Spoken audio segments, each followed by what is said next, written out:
अंगना में ठाड़ी बोलई पापा मुस्काई जी खाऊ लेबू मोरी बेटी कलेसा गोठाई जी खाऊ लेबू मोरी बेटी कलेसा गोठाई जी।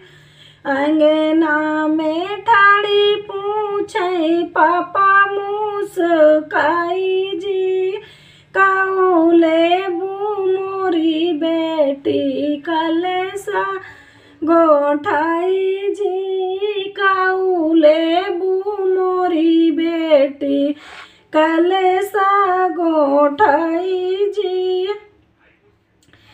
बिंदी ले बई सिकड़ी ले बई हार सट लगाई जी बिंदी ले बई सिकड़ी ले बई हार सट लगाई जी।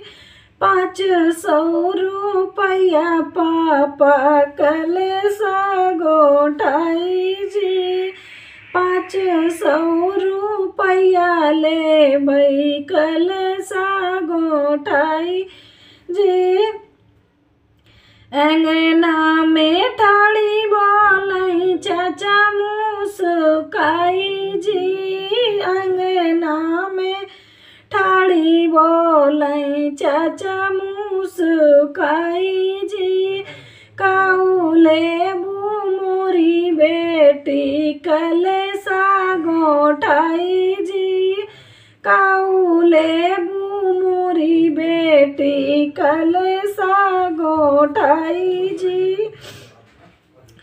लहंगा ले बई चुनरी ले बई साड़ी सेट लगाई जी लहंगा ले बई चुनरी ले बई साड़ी सेट लगाई जी 500 रुपया ले बई कलेसा गोठाई जी 500 रुपया ले बई कलेसा गोठाई जी। अंगना में ठाड़ी पूछई भैया मुस्काई जी अंगना में ठाड़ी पूछई भैया मुस्काई जी खाऊ लेबू मोरी बहिनी कलेसा गोठाई जी खाऊ लेबू मोरी बहिनी कलेसा गोठाई जी।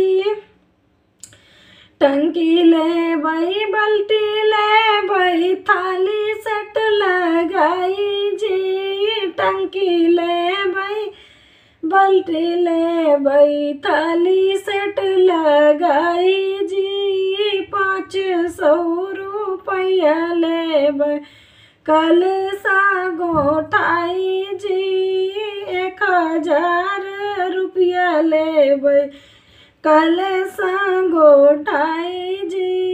नैयर के सामान ले बई कलेसा गोठाई जी नैयर के सामान चाहिए कलेसा गोठाई जी। अंगना में ठाड़ी पूछई पापा मुस्काई जी खाऊ लेबू मोरी बेटी कलेसा गोठाई जी खाऊ लेबू मोरी बेटी कलेसा गोठाई जी।